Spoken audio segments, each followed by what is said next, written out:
वाक्य शुणा से प्रभु को धन्यवाद दिए। समस्त आदर महिमा गौरव पाइबापी केवल से ही योग्य अटंती।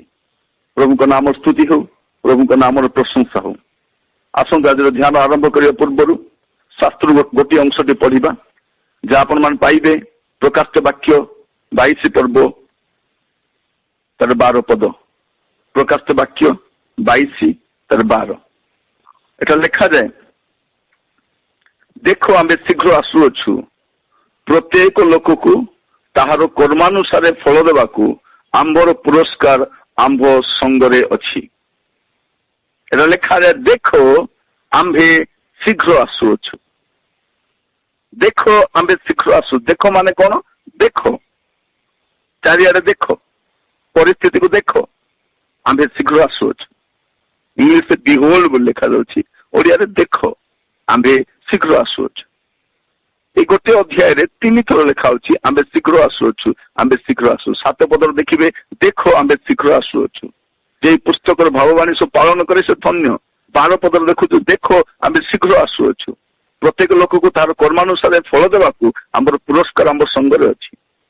20 पदर देखिबे लिखा जाउछि जे समस्त विषय साक्ष्य दउछन्ति से कहन्ति सत्य आंबे शीघ्र आसुअछु। गोटे कथा को गोटे अध्याय रे 3 थर कहा जाउछि। केउ कथा को बारंबार कहा जाए, जो कथार गुरुत्व अधिक था। और प्रभु यीशु ख्रीष्ट ख्रीष्टाश्रित प्रत्येक विश्वासी मन के कथा कहवाई चाहती, मंडली के कथा कहवाई चाहती, देखो आगे शीघ्र आसुअछु। और एक कथा पीतर मध्य पत्र लिखुछंती, से कहउछंती कि प्रभु शीघ्र आसुछंती। ताड़नार थिबा लोक मान को, कष्ट थिबा लोक से कहउछ देखो से शीघ्र आसुछंती। प्रथम पीतर 4 पर्व 7 पद से कहउछंती मात्र समस्त विषय अंतिम काल सन्निकट। अतएव सुबुद्धि हुओ, फिर प्रार्थना करने सचेतन था। प्रिय भाई भौणी माने, आम शेष अध्याय ख्रिस्टियान माने आज मुझे केवल आपण मान 4टी विषय कहवाई चाहे जे आपण मान सब बेले मन रखा दरकार। द्वितीय पीतर 3 पर्व तार 1 पद और 2 पद मु पढ़ुछि। द्वितीय पीतर 3 पर्व तार 1 पद और 2 पद लिखा जाउछि, हे प्रिय माने मु वर्तमान तुम मान निकट को यह द्वितीय पत्र लिखुअछि। तुम माने जेपरि पवित्र भाववादी मान द्वारा पूर्व काल रे उक्त वाक्य सबु पुणी तुम मान प्रेरित मान द्वारा कथित प्रभु और त्राणकर्ता आज्ञा गुड़िक स्मरण रख। स्मरण रख एथि निमंते उभय पत्र रे मु तुम मान को यही सब स्मरण कराई तुम मान सरल मन को उत्तेजित करने को चेष्टा करुअछि। से कहउछंती कौन करो? स्मरण करो। 3 पद लिखा अछि, प्रथमे या ज्ञात हुआ जे शेष काल रे अपना अपना अभिलाष अनुसार आचरणकारी परिहासक लोके उपस्थित होई परिहास करी कहिबे ताहांको आगमन प्रतिज्ञा कहीं। एबे लोक मान सही कथा कहउछंती, तुमे कहउछ प्रभु आसीबे बोली, से कोठी आसुछंती? काई से तो आसुनांती। मोर प्रिय माने ए प्रकार को समय जो समय केही अपेक्षा करू नथिबे सेही समय प्रभु आसीबे। प्रभु यीशु केते आसीबे? बाइबल स्पष्ट भाव लिखा जे केते आसीबे जदि तुमने प्रस्तुत नथिबो, जदि तुम अपेक्षा करू नथिबो सेही समय रे से आसीबे। प्रिय भाई भौणी माने मु प्रभु का दास भाव रे आपण मान को सचेतन करबा पई चाहे। से शीघ्र आसुछंती। केते आसीबे जदि आपण मान प्रस्तुत नथिबे, जागृत नथिबे, सेही समय से आसीबे। प्रभु मान को प्रत्येक को सहायता करो। ए वाक्य गुड़िक शुणा समय जो जीवन को आम प्रस्तुत करूँ, जीवन को आम सजाड़ू, कारण से शीघ्र आसुअछंती। तेणु से कौन बोली कहउछंती? स्मरण रख। प्रथम कथा से कहउछंती स्मरण रख। भाववादी मान द्वारा प्रेरित मान द्वारा जो वाक्य शुणीच यीशु ख्रीष्ट विषय में सेटा को स्मरण रख। जहाँ जहाँ कह आगमन विषय प्रभु यीशु विषय में स्मरण रख। लोक तो परिहास करेंगे, लोक तो उपहास करेंगे, किंतु तुम्हें कौन करो? स्मरण रख। प्रथम कथा से कहते स्मरण रख।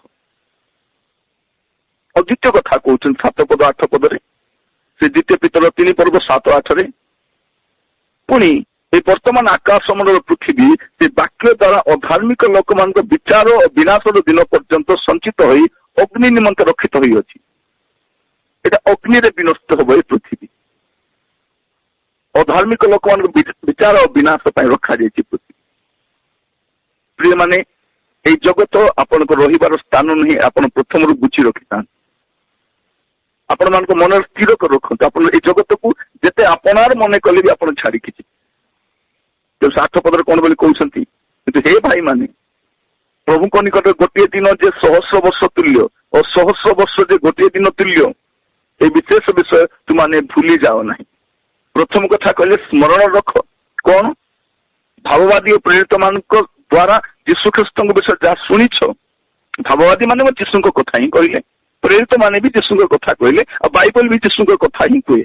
କାରଣ ବାଇବଲ ହଉଛି ଯୀଶୁଖ୍ରୀଷ୍ଟଙ୍କୁ କେନ୍ଦ୍ର କରି ଲେଖାଯାଇଥିବା ପୁସ୍ତକ। ସେ ସ୍ମରଣ ରଖିବ। ଆଉ ଦ୍ୱିତୀୟ ବିଷୟ ହଉଛି ଭୁଲିଯିବ ନାହିଁ। ତୁମେ ଭୁଲି ଯାଅ ନାହିଁ। ଯାହା ଭୁଲିବ ତୁମେ ଭୁଲ, କିନ୍ତୁ ଏଇ କଥା ଭୁଲ ନାହିଁ ଯେ ପ୍ରଭୁଙ୍କ ଦୃଷ୍ଟିରେ ଗୋଟିଏ ଦିନ ସହସ୍ର ବର୍ଷ ତୁଲ୍ୟ ଏବଂ ସହସ୍ର ବର୍ଷ ଗୋଟିଏ ଦିନ ତୁଲ୍ୟ। ଏଇଟା ଭୁଲି ଯାଅ ନାହିଁ। ଲୋକ ଭାବୁଛନ୍ତି ନାଇଁ ହବ ନାହିଁ। ନାଇଁ ନାଇଁ ନାଇଁ, ସବୁ ବିଷୟ ହବ। ବାଇବଲରେ ଯାହା ଲେଖା ଯାଇଛି ସବୁ ଅବଶ୍ୟ ଘଟିବାକୁ ହବ। ପ୍ରିୟ ଭାଇ ଭଉଣୀ ମାନେ, ପ୍ରଭୁ ଆମମାନଙ୍କୁ ସାହାଯ୍ୟ କରନ୍ତୁ, ଆମମାନଙ୍କୁ ଅନୁଗ୍ରହ କରନ୍ତୁ ଏ କଥା ଗୁଡ଼ିକୁ ବୁଝିବା ପାଇଁ।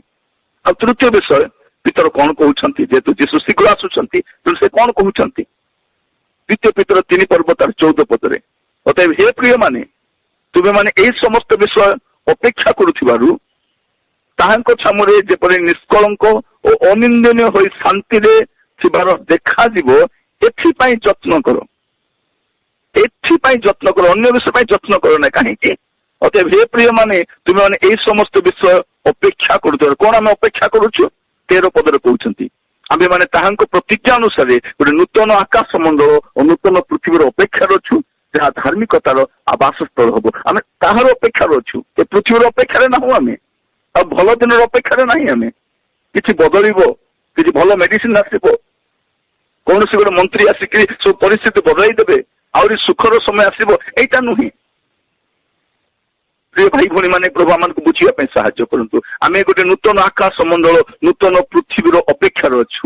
ଏଇଥିପାଇଁ କଣ କରିବା? ଯେପରି ଆମେ ତାହାଙ୍କ ଛାମୁରେ ନିଷ୍କଳଙ୍କ ଅନିନ୍ଦନୀୟ ହୋଇ ଶାନ୍ତିରେ ଥିବାର ଦେଖାଯିବ, ଏଥିପାଇଁ ଆମେ ଯତ୍ନ କରିବା ଦରକାର। ପ୍ରଥମ କଥା ସେ କହୁଛନ୍ତି ସ୍ମରଣ ରଖ। ଦ୍ୱିତୀୟ କଥା କହୁଛନ୍ତି ଭୁଲି ଯାଅ ନାହିଁ। ସ୍ମରଣ ରଖ, ଭୁଲି ଯାଅ ନାହିଁ, ଆଉ ଏଥିପାଇଁ ତୁମେ ଯତ୍ନ କର। ଯତ୍ନ କର। ପ୍ରିୟ ଭାଇ ଭଉଣୀ ମାନେ, ପ୍ରଭୁ ଆମମାନଙ୍କୁ ସାହାଯ୍ୟ କରନ୍ତୁ ଆମେ ଯତ୍ନ କରିବା ପାଇଁ। ଆଉ ଶେଷ ବିଷୟ କହିବା ପାଇଁ ଚାହେଁ, ଯାହା ପିତର ଲେଖୁଛନ୍ତି ତାଙ୍କର ପତ୍ରରେ, ଦ୍ୱିତୀୟ ପିତର ତାର 3 ପର୍ବ 17 ପଦ ସେ କହୁଛନ୍ତି, ହେ ଭାଇ ମାନେ, ତୁମେ ମାନେ ପୂର୍ବରୁ ଏଇ ସମସ୍ତ ଜାଣି ସତର୍କ ହୋଇଥାଅ, କାଳେ ଦୁରାଚାରୀ ମାନଙ୍କର ଭ୍ରାନ୍ତିରେ ପଡି ତୁମେ ମାନେ ମଧ୍ୟ ଆପଣା ମାନଙ୍କ ଦୃଢତାରୁ ସ୍ଖଳିତ ହୁଅ। କଣ କରିବା ଦରକାର? ଦୁରାଚାରୀ ମାନଙ୍କ ଭ୍ରାନ୍ତିରେ ଲୋକ ପଡିଯାଆନ୍ତି। ଯଦି ସ୍ମରଣ ରଖିବେ ନାହିଁ, ଭୁଲିଯିବେ, ଯତ୍ନ କରିବେ ନାହିଁ, ସତର୍କ ରହିବେ ନାହିଁ, ତାହେଲେ କଣ ହେବେ? ସେମାନେ ସ୍ଖଳିତ ହେବେ, ପତିତ ହେବେ। କେଉଁମାନେ? ସେମାନେ ଦୁରାଚାରୀ ମାନେ, ପାପରେ ମନ୍ଦ ତାର ଜୀବନ କାଟୁଛନ୍ତି। ନାଇଁ ନାଇଁ ଏମିତି ହବ ନାହିଁ, ଏଇଟା ବେକାର ଲେଖାଯାଇଛି, ବାଇବଲ ଏମିତି ଲେଖାଯାଇଛି ସିନା, ଏମିତି ହବ ନାହିଁ, ଏମିତି ଗୁଡାଏ କଥା କହିକି କେଉଁମାନେ? ଜଣେ କାମୁକତାରେ ପରିପୂର୍ଣ୍ଣ ଦୁରାଚାରୀ ଲୋକମାନେ, ସେମାନେ ଆମମାନଙ୍କୁ କଣ କରନ୍ତି? ପତିତ ଆଡକୁ କଢେଇ ନିଅନ୍ତି। ପ୍ରିୟ ଭାଇ ଭଉଣୀ ମାନେ, ପ୍ରଭୁ ଆମମାନଙ୍କୁ ଅନୁଗ୍ରହ କରନ୍ତୁ। ଯୀଶୁଙ୍କ ବିଷୟରେ ବାଇବଲରେ ଯାହା ଲେଖା ହେଇଛି, ଆଦି ପୁସ୍ତକରେ ଆମେ ଦେଖୁଛୁ ପ୍ରଭୁ ଯୀଶୁଖ୍ରୀଷ୍ଟ କୁମାରୀର ଗର୍ଭରେ ଆସିବେ, ଏଇଟା ଲେଖାଯାଉଛି। ଆଉ ଶେଷ ପୁସ୍ତକ ଲେଖାଯାଉଛି ସେ ଜଗତରେ ବିଚାର କରିବାକୁ ଆସିବେ ଏବଂ ସାଧୁ ମାନଙ୍କ ପାଇଁ ତାଙ୍କ ସ୍ୱର୍ଗୀୟ ସ୍ଥାନକୁ ନେଇଯିବା ପାଇଁ ଆସୁଛନ୍ତି। ଆମେ ଆଦି ପୁସ୍ତକ ଦେଖୁଛୁ ଆକାଶ ମଣ୍ଡଳ ପୃଥିବୀ ସୃଷ୍ଟି ହେବାର, କିନ୍ତୁ ପ୍ରକାଶ ବାକ୍ୟରେ ଦେଖୁଛୁ ନୂତନ ଆକାଶ ମଣ୍ଡଳ, ନୂତନ ପୃଥିବୀ। ଏଇ ପୃଥିବୀରେ ସମସ୍ତେ ରହିପାରିବେ। ଏଠି ମଦୁଆ ରହିପାରିବ, ଜୁଆରୀ ରହିପାରିବ, ବେଶ୍ୟା ରହିପାରିବ, ମୂର୍ତ୍ତି ପୂଜକ ରହିପାରିବ, ନାସ୍ତିକ ରହିପାରିବ, ମନ୍ତ୍ରତନ୍ତ୍ର କରିବା ଲୋକ ରହିପାରିବ। ଏ ପୃଥିବୀରେ ସମସ୍ତେ ରହିପାରିବେ, କିନ୍ତୁ ନୂତନ ଆକାଶ ମଣ୍ଡଳ, ନୂତନ ପୃଥିବୀ କେବଳ ସାଧୁ ମାନଙ୍କ ପାଇଁ, ବିଶ୍ୱାସୀ ମାନଙ୍କ ପାଇଁ, ପବିତ୍ର ଲୋକମାନଙ୍କ ପାଇଁ। ଏଇଥିରେ ଆପଣ କଣ କରିବେ? ସବୁ ସ୍ମରଣ ରଖିବେ, ଭୁଲିଯିବେ ନାହିଁ। ଯାହା ଶୁଣିଛନ୍ତି ଯତ୍ନ କରିବେ। କଣ ପାଇଁ ଯତ୍ନ କରିବେ? ଯେପରି ତାହାଙ୍କ ଛାମରେ ନିଷ୍କଳଙ୍କ ଅନିନ୍ଦନୀୟ ଥିବାର ଦେଖାଯିବେ, ଏଇଥିପାଇଁ ଯତ୍ନ କରିବେ। ତାପରେ ଆଉ କଣ କରିବେ? ସତର୍କ ଯେମିତି ରହିବେ, ଦୁରାଚାରୀ ମାନଙ୍କର ଭ୍ରାନ୍ତିରେ ଯେପରି ଆପଣ ପଡିବେ ନାହିଁ, ଏଥିପାଇଁ ସତର୍କ ରହିବେ। प्रिय भाई भौणी माने प्रभु मान को अनुग्रह करंतु आमे के मानस तो बसुछु के मानस तो उठुछु के मानस तो आमे चलाबुला होछु एटा आमे सतर्क रहिबा दरकार कारण सेमान मान को पतित अवस्था को नहीं जानती आपण जानि छंती इस्राएल लोक माने केमती से पतित हेले जो मान को सहित से मिलामेशा कले समस्त यात्रा कले से लोक मैंने से पतित करे तेणु आप सावधान रुहतु मिशंतु काम करंतु कथबार्ता हुंतु किंतु भिन्न होकर था अलगा होकर था आप पतित हो प्रिय भाई बहन लिखा जाऊँगी दुष्ट मान को मंत्रणा चालो नहीं पापी मान को मार्ग में ठिया हुआ नहीं निंदक मान को सभा बस नहीं कौन करेंगे सदा प्रभु को व्यवस्था रे आमद करेंगे दिवारात्र व्यवस्था ध्यान करेंगे से कोविड-19 द्वारा आम घरे बसीचु आ दिन राति किछि नहीं अन्य किछि काम नहीं किंतु आम व्यस्त अच्छु दिन राति बाइबल पढ़िबारे प्रार्थना करिबारे मनोनिवेश करिबा दरकार प्रभु आपण मान प्रत्येक को आशीर्वाद करंतु आसंतु प्रार्थनार सहित आम प्रभु निकटवर्ती हेबा प्रभु को मुख अन्वेषण करिबा प्रिय भाई भौणी माने प्रभु आपण मान प्रत्येक को सहायता करंतु ए सब अनुरोध करिबी प्रभु को दास संजय तुरुक तमान को प्रार्थना रे कढी नेबे।